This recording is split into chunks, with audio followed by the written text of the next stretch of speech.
muri. Amen. Rufaro kwa muri. Isa mufaro. Mati baba be mafaro. Ayo miloni. Tese tino namatira kujibisa kuna. Ishewa tino kumbira kupona.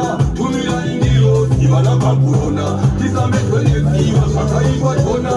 Ama tangu kurenga kure. Kurenga kure. Mwea mutene iwe kipa kure. Toimba hosana iwe kita kure. Ama tangu kurenga kure. Kurenga kure. Mwea mutene iwe kipa kure. Toimba hosana iwe kita kure. Mari baba, asitano pasha